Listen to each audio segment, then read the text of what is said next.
हम लाते हैं top news, आपके फेवरेट टॉक शोज और अनलिमिटेड एंटरटेनमेंट सिर्फ यूट्यूब पर। अगर आपने अभी तक हमारा चैनल सब्सक्राइब नहीं किया तो अभी सब्सक्राइब करें और बेल आइकॉन को क्लिक करके हमारी लेटेस्ट वीडियोस के बारे में अपडेट जानें।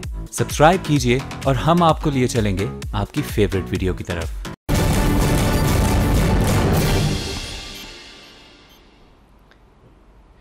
अस्सलाम वालेकुम नाज़रीन, पाकिस्तान को इब्तिदाई से ट्रंप इंतज़ामिया के साथ एक अच्छी वर्किंग रिलेशनशिप में बड़ी दुश्वारियों का सामना है और ये बिल्कुल उम्मीद की जा रही है और इससे पहले भी ये बात की जा रही थी कि बिल-आखिर अमेरिका जो है वो अफ़गानिस्तान में अपने मतलूबा अहदाफ जो कि उसने हासिल नहीं किए, जो हासिल करना चाहता था, उनकी नाकामी जो है वो पाकिस्तान के सर ही डालेगा। और अब हो भी ऐसा ही रहा है कि अमेरिका जो है वो अपनी नाकामी जो है वो पाकिस्तान के खाते में डाल रहा है। और दूसरी जानिब पाकिस्तान की जो इंटरनेशनल पोजीशन थोड़ी सी मुस्तहकम हो रही है, चाहे वो सीपैक के हवाले से हो या खित्ते में जो चीन और रूस के ब्लॉक और पाकिस्तान का एक सफरीकी ब्लॉक जो है ये जिस तरीके से तक़वियत पा रहा है, तो ये भी एक बिग थ्रेट है अमेरिका के लिए, न सिर्फ अमेरिका के लिए बल्कि उसका जो दस्ते रास है भारत उसके लिए भी। तो पिछले दिनों कुछ एक ऐसी सीरीज ऑफ चेन हुई, कुछ इवेंट्स ऐसे हुए कुछ के यकीनी तौर से पाक अमरीका जो ताल्लुकात हैं वो कशीदगी की तरफ मजीद गए। और उसमें सबसे पहले हम देखें कि 1 जनवरी को जो ट्वीट आया, 9:30 के ऊपर अमरीकी सदर डोनाल्ड ट्रंप का एक ट्वीट आता है, बड़ा हंगामा खेज ट्वीट, जिसमें उन्होंने कहा कि पिछले 15 साल से पाकिस्तान जो है वो अमरीकी हुकूमत को बेवकूफ़ बनाए चला जा रहा है और पिछले 15 साल में तकरीबन $33 अरब हमने पाकिस्तान को दिए और इसके जवाब में पाकिस्तान ने हमें सिर्फ धोखा दिया। ये एक इंतहाई नाजेबा ट्वीट, एक गैर हकीकी ट्वीट, स्पेशली अगर $33 अरब की रकम के हवाले से बात करें तो उस पर भी बहुत कुछ कहा गया और जेब नहीं देता कि एक अमेरिका जैसे मुल्क का सदर इस तरह के अल्फाज इस्तेमाल करे इस तरह किसी दूसरे मुल्क के लिए, और स्पेशली वो मुल्क जो कि दहशतगर्दी के खिलाफ जो जंग है उसमें सबसे अहम तरीन पार्टनर है, अहम तरीन जो है अलाई है, और इसने जितनी ज़्यादा कुर्बानियाँ पाकिस्तान ने दी हैं किसी और मुल्क ने भी नहीं दी। अमरीकी सदर के इस ट्वीट के साथ ही एक बार फिर गर्दान जो है वो डू मोर की शुरू हो गई अमरीका की तरफ से, लेकिन इस मरतबा अल्लाह का करना ऐसा हुआ कि पाकिस्तान की फौज, पाकिस्तान की हुकूमत, पाकिस्तान की अपोजिशन और पाकिस्तान की अवाम सब जो है वो एक ही पेज पर हैं और डू मोर के जवाब में नो मोर का जवाब दे दिया पूरी कौम ने और पूरी पाकिस्तान की अफवाज ने। आज के प्रोग्राम में इसी के ऊपर हम अपनी बहस जो है वो जारी रखेंगे। सबसे पहले आपको दिखाते हैं कि हालात क्या बने, ये किस तनाजुर में अमरीकी सदर ने ये बात कही। Decisive action against terrorist groups operating on their territory. And we make massive payments every year to Pakistan. अमरीकी सदर के इस बयान के बाद जाहिर है कि उसमें पाकिस्तान को ताना दिया गया था $33 अरब का, और अमरीका ने कहा, अमरीकी हुक्काम जो उन्होंने कहा कि पाकिस्तान की इमदाद को बंद कर दिया जाएगा। इसी सिलसिले में ज़रा निक्की हेली का वो स्टेटमेंट देखते हैं जो कि उसने दिया अक़वाम मुत्तहिदा में। In assistance to Pakistan. They work with us at times and they also harbor the terrorists that attack our troops in Afghanistan. To stop all funding from Pakistan as they continue to harbor and support terrorism. अब Nikki Haley का statement देखा, लेकिन जाहिर है कि पाकिस्तान ने भी उसका जवाब बराबर किया, हिसाब चुकता किया, और ये हिसाब चुकता किया यूनाइटेड नेशंस में पाकिस्तान के मुस्तकिल मंदूब डॉक्टर मलिहा लोधी ने। डॉक्टर मलिहा लोधी ने वाज़ेह तौर पे कहा कि अमरीकी तर्जुमान जान ले कि इस्लामाबाद और वाशिंगटन का ये जो एलाई है, ये जो इस वक्त कोऑर्डिनेशन है, ये जो एक मुश्तरका आपस में इत्तेहाद है, ये किसी माली इमदाद के मद्देनज़र नहीं बल्कि खालिसतन पाकिस्तान के कौमी मफाद और हमारी पॉलिसियों के तनाजुर में है। इसके बाद ही हम उसकी मदद कर रहे हैं या इस पॉलिसी का हिस्सा है। और अगर अमेरिका ने पाकिस्तान की इनको तस्लीम नहीं किया, पाकिस्तान की कुर्बानियों को एक्नॉलेज नहीं किया, तस्लीम नहीं किया, तो हम हक बजानिब हैं कि हम इस जो हमारा ताउन है दहशतगर्दी के खिलाफ और जो पॉलिसी है इसको हम रिव्यू करें, इस पर हम नज़रसानी भी कर सकते हैं। तो ये बड़ा वाज़ेह एक जवाब जो है आ गया पाकिस्तान की तरफ से, और पाकिस्तान की तरफ से न सिर्फ अक़वाम मुत्तहिदा में पाकिस्तान की जो परमानेंट मंदूब है मलिहा लोधी, बल्कि पाकिस्तानी वज़ीर ख़ारजा जो है उन्होंने भी बड़े बबांगे दौल इस बात को कहा कि हम अमेरिका पर पहले ही वाज़ेह कर चुके हैं कि डू मोर अब हम नहीं करेंगे, लिहाजा नो मोर की जो आपकी अब जो रट है इस वक्त ट्रंप साहब की, उसका इतना कोई खास वेटेज नहीं है, उसको हम इतना उस तरह से नहीं ले रहे। दूसरी चीज़, खुर्रम दस्तगीर जो कि हमारे वजीर दिफा हैं, उन्होंने कहा कि पाकिस्तान ने एंटी टेरर जो अलाई है इसकी हैसियत से अमेरिका को फ्री एक्सेस दिया लैंड एंड एयर कम्युनिकेशन का, आपने फ्री जो है वो मिलिट्री बेस दी और साथ ही साथ इंटेलिजेंस ताउन भी दिया, लेकिन बदले में हमें सिर्फ जो है वो धोखादही वाले बातें मिली, बदले हमें जो है वो बदएतमादी मिली, ये तमाम चीज़ें मिली। तो अमेरिका ने स्पेशली उन अनासिर को भी जो है वो सरफ नज़र कर दिया, उनको छोड़ दिया, उनको दरगुदर कर दिया जो कि खुद पाकिस्तान में दहशतगर्दी फैला रहे हैं और अमेरिका बहुत अच्छी तरह जानता है। तो आज के प्रोग्राम में हम इन्हीं चीज़ों पर डिस्कस करेंगे। इस्लामाबाद स्टूडियो में हमें ज्वाइन किया जमाल कैसर ने, आप diplomatic council British ambassador, business ambassador हैं जर्मनी के। बहुत बहुत शुक्रिया जमाल साहब, आप प्रोग्राम में तशरीफ लाए। सबसे पहले तो ये जानना चाहेंगे कि क्या बाहर किस तरीके से इस चीज़ को लिया जा रहा है, कितना सीरियस लिया जा रहा है, जो फॉरेन थिंक टैंक से, एक ज़ाहिर है कि आपका ताल्लुक भी एक थिंक टैंक से है, तो इंटरनेशनली आप काम करते हैं, तो क्या तासुर लिया जा रहा है डोनाल्ड ट्रंप की इस धमकी का? अच्छा, जहाँ तक द पर्सन डोनाल्ड ट्रंप का खुद ताल्लुक है, उसकी ये सिर्फ एक ट्वीट नहीं है, उसकी बहुत सारी ट्वीट्स हैं। कुछ अर्सा पहले आपने देखी होगी उसकी ट्वीट एक नॉर्थ कोरिया को गई थी और उसके अगेंस्ट भी बहुत सारा रद्द अमल हुआ। उसमें उन्होंने जो ये यरूशलेम का भी आपने देखा कि उसमें भी उन्होंने एक तरह की दुनिया को ब्लैकमेल करने की कोशिश की, जब उन्होंने कहा कि जो भी कोई हमें वोट नहीं देगा हम उसकी एड बंद करेंगे। तो ये उनका एक स्टाइल है which is blackmailing, this is preposterous, this is noxious, बड़ा नॉन सीरियस स्टाइल, बड़ा non serious, no doubt about that.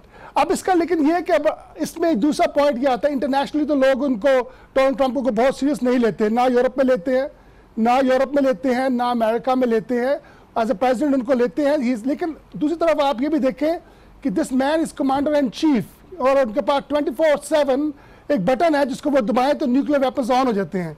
और ये आपने पिछली ट्वीट में जो नॉर्थ कोरिया के थ्रू हुई थी, तो उसमें उन्होंने यही कहा था कि मैं किसी भी बटन ऑन कर सकता हूँ। उसने कहा था कि सबसे बड़ा न्यूक्लियर हथियार का जो बटन है वो मेरे पास है, सबसे बड़ा बटन मेरे पास है, ये कहा था उसने। ये देखें ना, ये एक बचपना टाइप उनका एक सिस्टम है। लेकिन मैं इसके बारे में भी ये कहता हूँ कि अमेरिका एक बहुत प्रोग्रेसिव मुल्क है, बहुत सारी वहां पे चीजें होने वाली हैं, और इस तरह के प्रेसिडेंट हमेशा नहीं रहेंगे, और उसकी पूरी इकोनॉमी को देखना चाहिए, उनके साथ मिलकर बात करनी चाहिए। लेकिन जब इस तरह की बात होती है तो कुछ मौके भी बनते हैं। देखिए, अभी तक हमारे पास चांस नहीं था कि हम अमेरिकन एडमिनिस्ट्रेशन के पास खोल के रखें और दुनिया के पास खोल के रखें कि हमारी कुर्बानियां कहाँ है, हमने क्या क्या किया वॉर के टेरर में, हम कहाँ तक आपके साथ चले। और ये 255 मिलियन का जो बजट है, ये बहुत थोड़ा है उस मसले को, उसको ठीक करना, उसकी रेमेडी। ठीक है, जरा आ जाते हैं उसके ऊपर भी आ जाते हैं। एक छोटे से ब्रेक की कॉल, एक छोटे से ब्रेक के बाद मैं कंटिन्यू करना चाहूंगा। नाज़रीन, एक मुख्तसर से ब्रेक के बाद दोबारा मिलते हैं।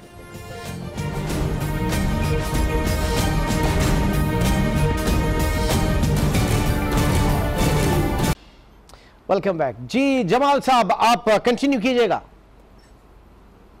जी। लेकिन जब इस तरह की सिचुएशन क्रिएट होती है तो उसके अंदर से हर नेशन को, हर कौम को अपना बेस्ट इंटरेस्ट निकालना चाहिए। इसमें बहरहाल हमने जहाँ तक यहाँ पे इंटरनली मुल्क में करना था हमने कर लिया। अब हमारी एक डेलीगेशन होनी चाहिए जो यूनाइटेड स्टेट्स ऑफ अमेरिका जाए और खोल के वहाँ प्रेस के सामने लेके आए क्या क्या बातें हमने की हैं, और उनको बताया जाए कि हमने हमारी क्या क्या कुर्बानियाँ हैं और इसको आगे लेके कहाँ चलना है। दूसरी तरफ हमें उनसे कहना चाहिए कि आप हमें बताएं, आइडेंटिफाई करें, आप हमारे स्ट्रेटेजिक पार्टनर हैं पिछले इतने सालों से और अभी आपने रहना है, आप बताएं कि हमारी तरफ कौन से लूप होल्स हैं जो आपको नजर आ रहे हैं। अच्छा जमाल, एक चीज पहले तो जरा हिसाब किताब थोड़ा सा चुकता कर ले। 33 अरब डॉलर की जो बात की थी, तो अब्दुल्ला हुसैन हारून जो कि अक़वाम मुत्तहिदा के साबिक़ सफीर रहे, उन्होंने बाकायदा एक लेटर भी लिखा, उसका बड़ा हिसाब किताब भी उन्होंने बेबाक कर दिया है। ये भी फिगर सामने है। 33 अरब डॉलर जो है ये रीइंबर्समेंट पाकिस्तान को होनी है, ऑलरेडी पाकिस्तान खर्च कर चुका है, तो ये कोई एड नहीं है जो अमेरिका ने हमें दी। और इसमें ज्यादातर वो रकम है जो अफगानिस्तान में इस वक्त जो लड़ी जा रही है जंग वहां पे खर्च हो रही है। तो ये जिस तरीके से मैं ये वेरी शॉर्ट में करता हूं कि टोनी ब्लेयर को इस वक्त इल्जामात का सामना है कि जो अमेरिका की हमनवाई में उन्होंने दिया कि इराक में वेपन ऑफ मास डिस्ट्रक्शन मौजूद हैं, आज उन पे इन इल्जामात का सामना है। तो क्या किसी वक्त डोनाल्ड ट्रंप भी किसी के सामने जवाबदेह होगा अपने एक स्टेटमेंट को लेके? नहीं, देखिए, हमें सिर्फ अपना इश्यू रखना चाहिए। हमें ना सीरिया को, ना इराक को, ना उनके अगर उन्होंने यूएन चार्टर के अगेंस्ट उन्होंने कोई काम किया उस तरफ में जाना चाहिए नहीं है। हमें अपने ताल्लुकात बेहतरी की तरफ लेके जाने चाहिए। हमें उनको ये कहना चाहिए, देखिए बात सुने, हमारी ये कुर्बानियां हैं, हमने आगे काम करना है, हमने मसले को सॉल्व करना है। और हमने देखिए हमारे पास हमें अपनी कमजोरियों को भी चेक करना चाहिए कि हम इस पोजीशन पहुंचे क्यों हमारी इकोनॉमी जो है वो 25 बिलियन 92 में कर रही थी, आज 20 बिलियन एक्सपोर्ट कर रही है। Why is that? ठीक है, हम आते हैं इस तरफ भी। आप मौजूद रहिएगा हमारे साथ। इस वक्त डॉक्टर जफर नवाज जसपाल साहब ने हमें सीनियर तज्जियाकार हैं। डॉक्टर साहब बहुत बहुत शुक्रिया प्रोग्राम में तशरीफ आवरी का। इस वक्त जो एक हेजान सा बरपा है पाकिस्तान और अमेरिका के ताल्लुकात को लेकर, और एक इंतहाई मुतनाज़ा और गैर जो है आप इसको क्या कहेंगे हकीकी ट्वीट जो है डोनाल्ड ट्रंप की जानिब से आया। आप एक ओवरऑल इस ट्वीट को किस तरीके से देखते हैं, अमेरिका की इस धमकी को किस तरह से देख रहे हैं सर? देखिए, जो ये ट्वीट उन्होंने इशू किया है उसको उनके अपने डोमेस्टिक इशू की उसमें। Welcome back. एक बार फिर चलते हैं डॉक्टर जफर नवाज जसपाल की तरफ। जी डॉक्टर साहब। देखिए, आपने जो ये सवाल किया कि CPEC के हवाले से, तो अभी एक बड़ा इंटरेस्टिंग, एक तो आपको उनका नेशनल सिक्योरिटी जो स्ट्रेटजी आई है 2017-18 दिसंबर को, उसको अगर आप पढ़ें, या उसके बाद उनके स्टेट सेक्रेटरी का एक आर्टिकल पब्लिश हुआ है वहाँ के न्यूज़पेपर्स में, उसमें बड़ा इंटरेस्टिंग जो आपने खुद कहा है उसका उसने कहा कि जी कि चाइना और रशिया जो है इनकी इंक्रीजिंग पावर जो है वो हमारे लिए चैलेंजिंग है और डिस्टर्बिंग है। तो उसको जब वो देखते हैं तो उसमें हमें मसला उनको नजर आता है कि प्रॉब्लम होती है, और उस प्रॉब्लम को देखते हुए वो जब आप CPEC पे आते हैं, CPEC उनको बहुत ज्यादा पावर दे रहा है। इस वक्त चाइना के लिए एक नई लाइफ लाइन बन रही है और ये अमेरिकन के लिए प्रॉब्लमेटिक और डिस्टर्बिंग है। तो लिहाजा इसलिए उनके लिए प्रॉब्लम है कि वो CPEC के ऊपर नहीं आना चाहते, और उनकी जब से आपने CPEC शुरू किया है पाकिस्तान को एक बहुत ही असिस्टेंस मिल रही है जिससे वो काफी अनॉयड है और डिस्टर्ब है। ये चक्कर है। तो ये तमाम तर वजह इस वक्त जाहिर के मल्टीपल इस वक्त इसके रीजंस है जिसकी वजह से। तो क्या हमने अमेरिका का एक मैं चीज और भी सर जानना चाहूंगा कि फिर हम सारा ब्लेम जो है वो इस वक्त ट्रंप के हवाले से बात कर रहे हैं, और जाहिर के 2 डेकेड से ये जंग इस वक्त जो है लड़ी जा रही है अफगानिस्तान में। तो क्या ये वॉशिंगटन का पेंटागन का, क्या ये CIA की पॉलिसीज का तसलसल है और ट्रंप जो है वो इसमें बिल्कुल एक नौवारिद हुए, या ये बिल्कुल ट्रंप के अपने दिमाग की तरह इख्तिरा है? ये देखिए, ये अमेरिका की अपनी जंग है। अमेरिका पिछले 17 साल से यहाँ फंसा हुआ है, उससे पहले भी CIA के ऑपरेशन चल रहे थे। ट्रंप तो एक उसके अंदर पॉन आया, और एक आपको नजर आता है कि एक जिसको डिप्लोमेटिक नॉर्म्स नहीं आते वो ट्वीट कर बैठता है। बाकी तो ये कंटिन्यूटी ऑफ द प्रोसेस है, और ट्रांसफॉर्मेशन जो वर्ल्ड पॉलिटिक्स में पिछले 2-3 सालों से विजिबल हो रहा है, जिसकी लाइनें निकल आपको समझ आ रही है, तो उसकी वजह से फ्रस्ट्रेशन यूनाइटेड स्टेट्स में ज्यादा बढ़ रही है। ठीक है, तो मजीद आप आगे क्या देख रहे हैं? ये सूरत हाल नॉर्मलाइज होगी, इसमें बैकडोर डिप्लोमेसी जो है वो कारफरमा रहेगी? खुदा ना खासा कोई पॉइंट ऑफ नो रिटर्न की तरफ तो कोई नहीं जाएगा? नहीं, पॉइंट ऑफ नो रिटर्न तो नहीं होगा, मगर आपकी एंगेजमेंट रहेगी, मगर इस एंगेजमेंट में आप वो पहले वाली जो वार्मनेस है वो नहीं होगी। पाकिस्तान को भी रैशनल होकर इन चीजों पर आना है ताकि फ्यूचर में कोई मसाइल ना हो। तो ब्लेसिंग इन डिस्गाइज क्या हुआ इस वक्त पाकिस्तान के लिए? इस मौके पे क्या समझते हैं कि आप? देखिए, ब्लेसिंग इन डिस्गाइज ये कि अमेरिकन भूल गए हैं कि 70 में और 90 की दहाई में जब वो सैंक्शंस लगाई थी तो पाकिस्तान अकेला था, रशिया भी हमारे खिलाफ था, चाइना भी इस काबिल नहीं था कि आपको असिस्ट करे। इस वक्त 2 पावर्स जो है, ग्रेट पावर्स आपको सपोर्ट कर रही हैं, तो लिहाजा आप उस चीज के हिसाब से देखें। जी ठीक है जी, बहुत शुक्रिया डॉक्टर जफर नवाज जसपाल जो कि अपना तज्जिया इस वक्त हमसे पेश कर रहे थे। एक बार फिर चलते हैं इस्लामाबाद, जहाँ पे हमारे साथ मौजूद हैं जमाल कैसर साहब। जमाल साहब, ब्लेसिंग इन डिस्गाइज जो है इस वक्त कही जा रही है कि पाकिस्तान के साथ रशिया भी है, पाकिस्तान के साथ चीन भी है, और जो दीगर ममालिक जुड़े हुए हैं CPEC से वो इस वक्त पाकिस्तान के साथ है। तो वेटेज है पाकिस्तान के पास इस वक्त? नहीं, मेरा ये ख्याल है कि ये ठीक है, ये एक पैक्ट बन रहा है, लेकिन हमने दुनिया में एक पैक्ट ऐसा नहीं बनाना और एक ऐसी साइड पे नहीं होना। हमें पता ना चाहिए उनका 700 बिलियन उनका डिफेंस बजट है और हम उनके साथ कोई पैक्ट वॉर में नहीं जा रहे और ना ही हम उनको रशिया के साथ अलायंस ले रहे। हमें ये भी पता है कि चाइना के साथ हमने कई दफा गवर्नमेंट लेवल पे बात की कि वो हमें लोन नहीं देते, तो एड तो बहुत दूर की बात है। हमें अमेरिकन के साथ चलना है। वो इसको डोनाल्ड ट्रंप को एक साइड पे थोड़ी देर के लिए करना चाहिए, इसको आराम के साथ सिचुएशन को हल करना चाहिए। कई दफा लोग कुछ बात कर रहे होते हैं, मतलब उसका कहीं और होता है, उसको चेक करना चाहिए। वहां पे बाहर जाके बात करनी चाहिए और उनको मसले का हल फिर बार बार एलेबोरेट करना चाहिए। हाँ, एक बात उनको मजाक में भी कहनी चाहिए कि आप वॉल्स बहुत अच्छी बनाते हैं, मैक्सिको के एक बार बना रहे हैं, तो ये हमारे अफगानिस्तान पाकिस्तान के दरमियान एक वॉल बना दें ताकि पूरा ना कंट्रोल हो जाए और आपका मसला भी हल हो जाएगा। आपको पता लग जाएगा कि you lost the war in Afghanistan. तो ये तो आप लोग बाहर बैठे इंडिपेंडेंट एनालिस्ट, इंडिपेंडेंट जो थिंक टैंक्स है, वो ये क्यों नहीं कहते इस तरह की चीजें जब वहां से इस तरह की चीजें आती है? तो जी नहीं, हम तो बोल ही रहे होते हैं। हम ये जो ट्रंप की ट्वीट्स के मैंने पिछले दिनों यूएन में जो बहुत बोला उसके बारे में, नॉर्थ कोरिया के बारे में, उसमें भी हमने काफी कुछ कहा कि उसको पीसफुल सोल्यूशन के साथ सॉल्व करें। इसी तरह पाकिस्तान की बात आएगी तो करेंगे, लेकिन पाकिस्तान में भी जो प्रॉब्लम्स अगर हैं तो उनको सॉल्व करना जरूरी है, हमारे लिए जरूरी है। अगर मिसाल के तौर पर कुछ ग्रुप से हम तंग कर रहे हैं तो उनको या सीधा होना पड़ेगा या उनको सजा देनी पड़ेगी। अगर हमारे कुछ ऐसी ठीक है आते जरा कुछ और चीजें भी जहन में, उसकी तरफ आते हैं। एक छोटे से ब्रेक, मुख्तसर से ब्रेक के बाद दोबारा मिलते हैं।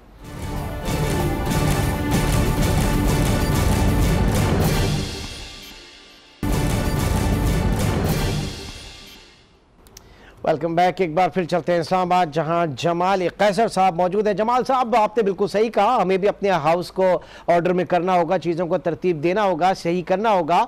बिलाखिर इसी दुनिया के साथ हमने चलना है और बड़ी सुपर पावर्स जो है उनकी मौजूदगी में चलना है। लेकिन जिस तरीके से पाकिस्तान को वॉच लिस्ट में डाला गया माइनॉरिटीज के राइट्स के हवाले से, क्या वो जस्टिफाई करता है? क्या इस वक्त अमेरिका को कश्मीर में होने वाला भारतीय फौजों का जुल्म नजर नहीं आया कि वहां पर माइनॉरिटीज जो है उनके साथ क्या, या इवन इंडिया में क्या किया जा रहा है, गुजरात में क्या फसाद हुए, म्यांमार में मुसलमानों के साथ क्या हुआ, रोहिंग्या मुसलमानों के साथ, ये चीजें उनको नजर नहीं आई? पाकिस्तान में ऐसा कौन सा जुल्म हो रहा है, जरा आप भी बताइए। माइनॉरिटीज के कौन से ऐसे राइट्स है पाकिस्तान में जिनको सलब किया जा रहा है?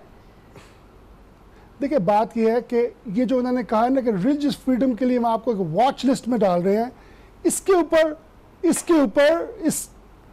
ऊपर एक बहरहाल उनका पाकिस्तानी डेलीगेशन को उनसे बात करनी चाहिए कि आप बताएं कौन सी human right abuses by religious freedom हो रहे हैं, वो आपको बताएं। और अगर उसमें आप साफ ज्यादती कर रहे हैं तो हम उसको ठीक करेंगे, वी वर्क ऑन दैट। लेकिन हमें पता तो लगे ना कि वी रॉन्ग, तो उस पर बाद उस वॉच लिस्ट से निकलना हमारा बहुत जरूरी है, इसमें कोई डाउट नहीं है ना। जहां तक तो यही बात है ना कि वॉच लिस्ट पहले तो देखिए, वॉच लिस्ट से निकलना बेहद जरूरी है, लेकिन वॉच लिस्ट में डालने की क्या मंतक थी, उसको क्या जस्टिफाई करेंगे, वो कैसे जस्टिफाई होगा? ये तो देखे ना, देखिए ये तो पाकिस्तान की फॉरेन मिनिस्ट्री, इंटीरियर मिनिस्ट्री का काम है ना कि हमें इसके रीजंस बताओ, वो आपको केसेस बताएंगे। अगर वो केसेस नहीं बता सकते तो आप उसमें नहीं, तो क्या वो केसेस जो ठीक है वो केसेस बताएंगे, क्या वो केसेस जो बताएंगे वो गुजरात के फसादात से ज्यादा होंगे, या वो केसेस बताएंगे वो कश्मीर में होने वाले मजालिम से ज्यादा होंगे, वो म्यांमार के मुसलमानों पे होने वाले जुल्म से ज्यादा होंगे? क्या बात कर रहे हैं सर आप? देखिए मेरी बात सुने, अगर एक आदमी एक बंदे को कत्ल करता है तो उसको यहाँ पे पाकिस्तानी कोर्ट कहती है कि तुम्हें फांसी की सजा है, तो वो कहे कि वो हिटलर ने 70 मिलियन बंदे मारे थे, वो डिफरेंट केस है, उसके ऊपर बात नहीं हो रही ना।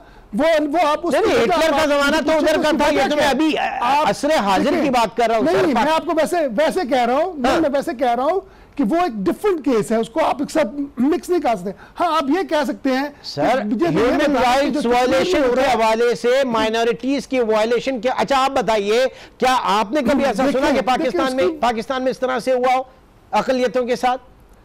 देखिए पाकिस्तान का एक ट्रैक रिकॉर्ड है जो ह्यूमन राइट्स के बारे में को बहुत अच्छा नहीं है, लेकिन ये एक बहुत लंबा वसी मामला है जो कि वेस्टर्न आई के सामने है। उसके ऊपर जो टीमें हैं जो आइडेंटिफाई कर सकते हैं, मैं तो बाहर रहता हूं, उनको चाहिए उस पर आइडेंटिफाई करके उसको चेक करें। अगर सर आप बेशक बाहर होते हैं, लेकिन आप कम से कम पाकिस्तान को पाकिस्तान की नजर से देखें, पाकिस्तान को पाकिस्तानी की नजर से देखें और बताइए, हमें बताइए कि कहां पे हम गलत हैं, कहां पे हम गलत हैं, हमें बताइए।